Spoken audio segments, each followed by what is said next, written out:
No October event, no new Mac Pro, no XDR or Studio Display update. Of course, no meaningful update to Final Cut Pro, no big breakthroughs with Siri or AI. Did Apple's 2025 just end with a whimper? But here's the real question. Why am I even feeling this way about the end of this part of the year, Techtember or Techtober?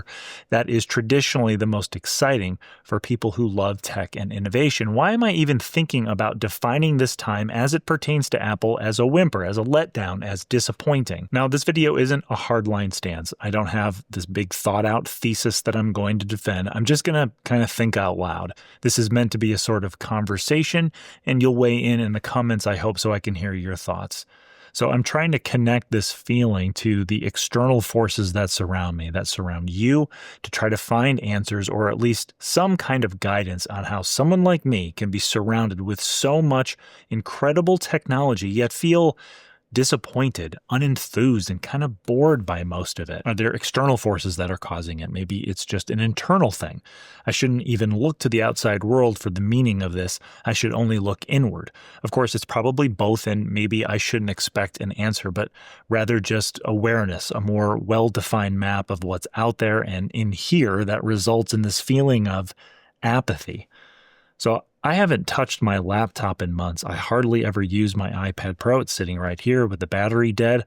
I'm still on my iPhone 13 Pro Max. I have no plans to get a new Apple Watch anytime soon. I haven't even updated to iOS 26 or macOS Tahoe. And while I intend to at some point soon, I'm not feeling terribly motivated to do so. And I've been having pervasive thoughts about getting a track phone, a pay-as-you-use-it phone, that only my closest friends and family know the number to. I've already decentralized my iPhone by using a Digicam, a camcorder, and an iPod Classic, and while I don't want to delete social media, I do want to relegate it to something I access once or twice a day. I'm tired of notifications, junk emails, spam calls, and texts. The iPhone is becoming more of a burden than a tool I love to use. And this is coming from the guy who back in the day woke up in the middle of the night to pre-order the new iPhone every single year. I'm the guy who installed the latest software updates as soon as they were released. Even just recently, I was constantly bouncing back and forth between my M1 Pro MacBook Pro and my Mac Studio. My AirPods Max were always ready to go for getting work done at the coffee shop. I was using my iPad Pro as a second screen for my MacBook. I was editing videos on it here in my studio and out in the world on Final Cut Pro for iPad. I was immersed in the Apple ecosystem and hanging on every rumor to see what was coming next with the new iPhone, the latest update to Final Cut Pro and Mac OS. And while I love all of my Apple products and I'm glad I have them, I'm not in that state of excitement and anticipation and fervor about what's coming next from Cupertino. I actually find myself more excited by my iPod Classic paired with an iPod Hi-Fi I thrifted, or my 14-inch iBook G3, or even this iPhone 5S I picked up at an estate sale for $10. There's been this reversal in me. I'm no longer as thrilled and excited about the products and services and software Apple's going to release.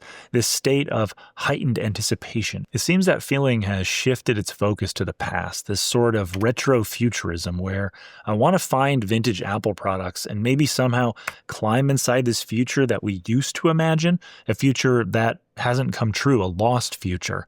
Is old Apple tech for me some kind of portal or gateway into what could have been, or is it a rejection of how current tech and the prospect of new revolutionary tech like AI is making me feel? Now, this new retro-futurism feeling isn't as intense as that old feeling of anticipation I used to have for new Apple products and updates, but it's definitely a more prominent feeling than any feelings I might have about the possibilities of revolutionary new tech coming from Apple. For me personally, Apple has probably disappointed me more in the last few years than it has thrilled me. The last time I really felt invigorated by what Apple had created was when the Mac Studio and Studio Display were released. I pre-ordered them both on day one, and I couldn't be happier with the impact they've had on my work. But since then, I just haven't been wowed by Apple's innovation. Maybe I'm spoiled, maybe I take all this tech for granted, maybe I'm just numb after spending years immersed in content creation on YouTube, churning out video after video, sitting at a desk, staring at an LED screen for most of my adult life. Maybe it's not Apple's lack of innovation at all. Maybe it's just me going through a midlife crisis and looking to the technology of the past to tap into a sense of nostalgia or a sense of being present like I was when I was younger. Maybe I'm just hoping to find this wellspring of dopamine that can replace the one that Apple once provided. I'm just hopping from one external source of excitement, thrills, and purpose to another.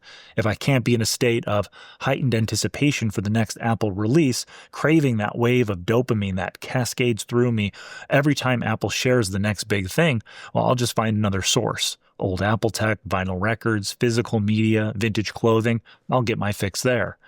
But let's talk for a second about the technology that Apple has released recently, or hasn't released for that matter, that has created some disappointment or has been a bit of a letdown for me and maybe even you. I mentioned the Apple Vision Pro in a past video and how my reaction to it was a bit more confused, hesitant, trepidatious. That feeling grew into something, honestly, a bit more dystopian. Even Apple was intoxicated by the power of their technology that they created an ad that shows a hydraulic press crushing incredible tools for creating art in order to show us how all of the physical objects we could ever want to own to feel empowered to make whatever we want. It could all be condensed down into a single piece of technology, an iPad. As I watched that segment during the Apple event, my excitement for what they were going to reveal, it was overpowering this growing feeling of melancholy and sadness inside me. I've owned some of those tools, those objects. Why can't we have both? Why does it have to be one or the other? Since that segment aired during the Apple event and all the backlash overwhelmed them, Apple has erased any trace of it from their YouTube channel and social media. Now, I said dystopian and how certain aspects of the Vision Pro made me feel. Apple showed a man wearing the Vision Pro to record his daughter on her birthday using spatial video, so in the future he can, in a sense, relive this experience in a really powerful way. Of course, to achieve this, the cost is being absent in the present while your daughter is right there in front of you.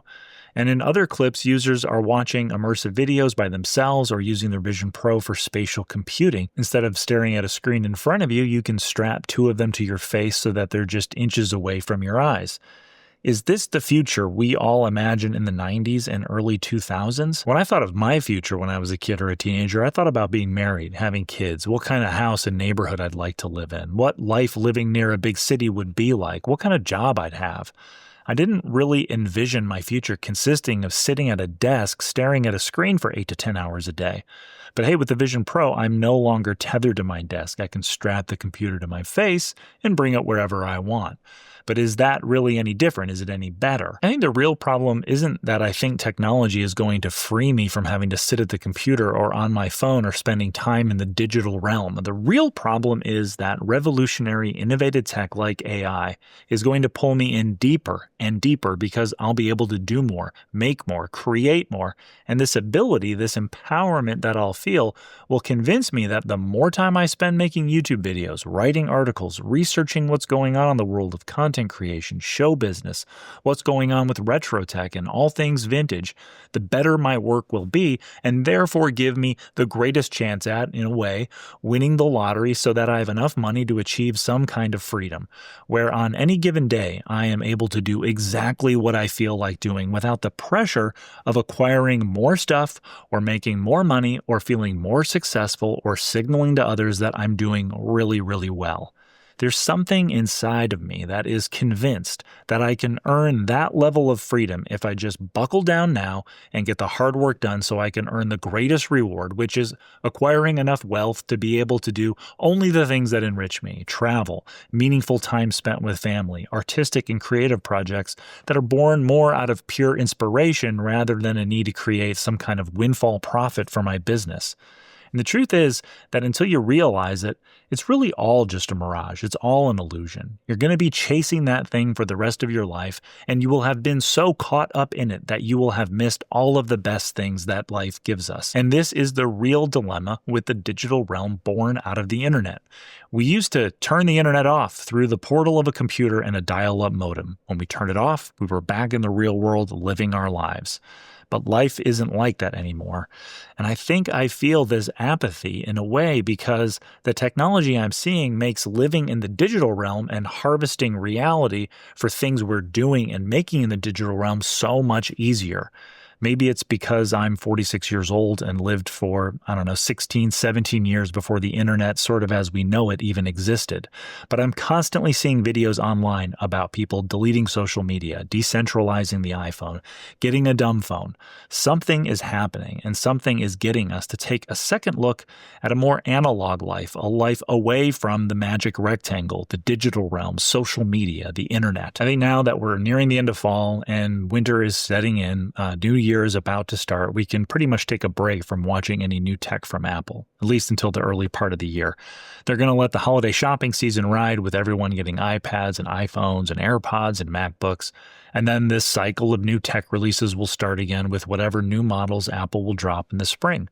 And round it goes. Look, I know I'll be keeping an eye on it all, hoping that something they release makes making work more fulfilling, more efficient, and more meaningful, especially if there's real innovation with Final Cut Pro, which I highly doubt. Now, I wish I had a poignant, cutty conclusion to this little therapy session, but I don't. But I'll leave you with this.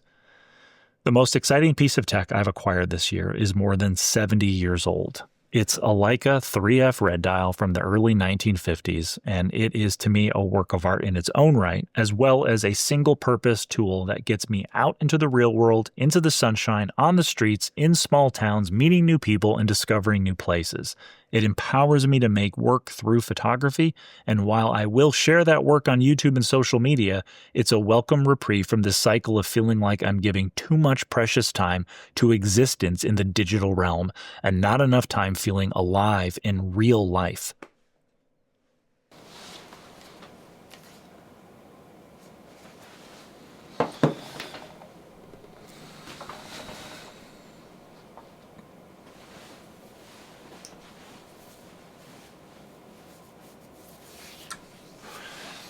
That's it.